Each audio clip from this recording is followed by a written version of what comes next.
कठिन हालात बने हैं उनका प्रभाव लंबे समय तक बने रहने की आशंका है। कोरोना के समय भी పొద్దున్నే ఇప్పుడు టైం వచ్చేసి 7:30 అవుతుంది. పెట్రోల్ ఆఫీస్కి వెళ్ళాలి కదా, పెట్రోల్ కొట్టిద్దామని చెప్పేసి పెట్రోల్ బంక్ దగ్గరకు వచ్చాను. పెట్రోల్ బంకులు అన్నీ అయితే క్లోజ్ చేసి ఉన్నాయి. మన ఇంటి దగ్గర 2 కిలోమీటర్ రేడియస్లో ఏ బంకులు ఉన్నాయో మొత్తం చెక్ చేద్దాము. హైదరాబాద్లో పరిస్థితి అయితే దారుణంగా ఉంది ఇప్పుడు.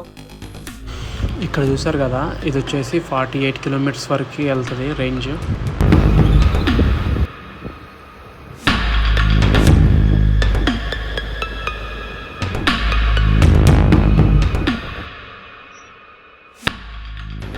ఈ పెట్రోల్ బంక్ వచ్చేసి 5-5:30కి అలా ఓపెన్ చేస్తారు పొద్దున. ఇప్పుడు టైం వచ్చేసి 6:30-7 అవుతుంది. వీళ్ళు డైరెక్ట్గా క్లోజ్ చేస్తున్నారు పెట్రోల్ లేదని చెప్పేసి. వచ్చిన బండ్లన్నీ కూడా రిటర్న్ వెళ్ళిపోతున్నాయి. ఇక్కడ చూడొచ్చు మీరు.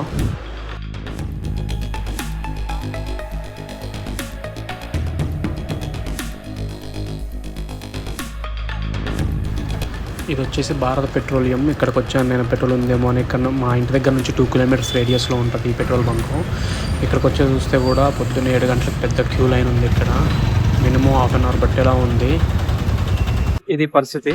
ఎక్కడ చూసినా కానీ ఫుల్ అయిపోయాయి వెహికల్స్.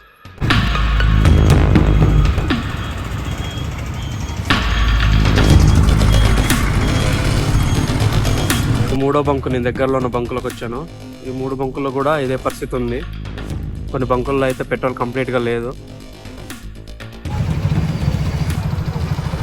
ఇక్కడ అవసరం ఉన్న వాళ్ళు లేని వాళ్ళు కూడా ఉన్నారు, పెట్రోల్ కోసం వెయిట్ చేస్తున్నారు.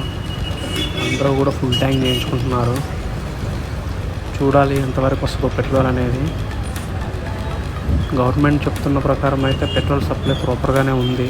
బట్ అందరూ భయపడి వస్తున్నారు పెట్రోల్ కోసము. బట్ ప్రతి ఒక్కళ్ళు కూడా ఫుల్ ట్యాంక్ చేపిస్తున్నారు. సో ఇదే సిచ్యువేషన్ ఉంటే కనుక మనకి పెట్రోల్ కన్జంప్షన్ ఇంకా ఎక్కువైపోద్ది.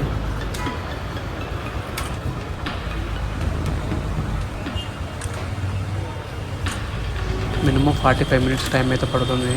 నేను వచ్చినప్పుడు అయితే వెనకాల తక్కువ మంది ఉన్నారు, ఇప్పుడు ఫుల్ క్రౌడ్ పెరిగిపోయారు.